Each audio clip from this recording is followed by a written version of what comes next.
We're really big fans of Gordon Ramsay. When we found out that Gordon Ramsay has a brand new restaurant in Las Vegas, we knew we had to try it. The name of the restaurant is Ramsay's Kitchen, and it's inspired by his travels around the world. The menu was many of the dishes that he picked up from around the world in his training, in addition to just his adventures in general. It's located in Harrah's, not as nice as some of the other casinos in Las Vegas, but the restaurant itself was very nice. We were seated kind of close to the entrance of the restaurant, so that made a little bit of the kind of the smoke smell that would waft in a little bit.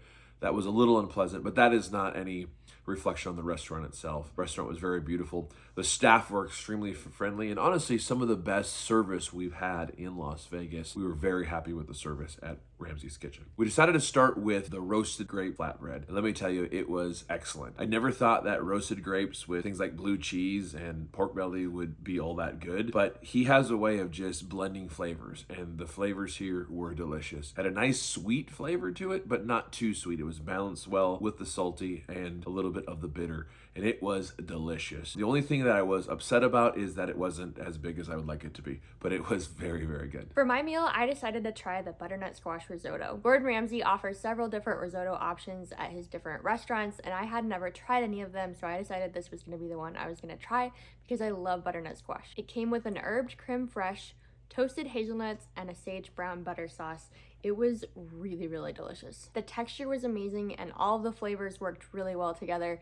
If you like risotto, definitely give this a try when you visit Ramsay's Kitchen. We had eaten earlier, so I wasn't really hungry, so I decided to just get two sides. I got the macaroni and cheese and the potato puree. I was really excited about the potato puree because it looked like it was the exact same potatoes that they have at Gordon Ramsay's steak restaurant, but sadly when they got there, they were not as good. They were still really good mashed potatoes, so if you like mashed potatoes, trust me, you'll love them, but they weren't as good as the ones at steak, so it was just a little bit disappointing. The macaroni and cheese was really good, very creamy. I would definitely suggest getting it. It had the cavatappi noodles, which is my favorite noodles, so I think I liked them just a little bit more because of that, but all around, both of my dishes that I had were really good. The gluten-free option that I got was the crispy skinned salmon and the cauliflower puree.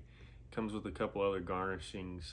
There was a lemon half. The waiter told me to squeeze the lemon half over the salmon over the cauliflower. The cauliflower was purple, but once I squeezed the lemon over it, stirred it in, it turned from purple to pink. It was kind of a cool chemical reaction there. The salmon was very crispy. It was done very well. Great dish to try. The salmon I like the best is at Gordon Ramsay steak, but this was a close second. I also got the potato puree and tried that. Again, to me, it was better at Gordon Ramsay steak. And then, of course, you can't go to a Gordon Ramsay restaurant without at least somebody at the table getting his famous signature Beef Wellington, and that was me this time. I've had his Beef Wellington at Hell's Kitchen actually a couple times, and I've had his Beef Wellington at steak, but this actually was my favorite. I don't know what was different about this particular one exactly. It just tasted better. If you've never had Gordon Ramsay's Beef Wellington, highly recommended that you try it at least once. If you're not exactly familiar with it, it is a pastry wrapped steak with prosciutto, a mushroom paste, and this one had a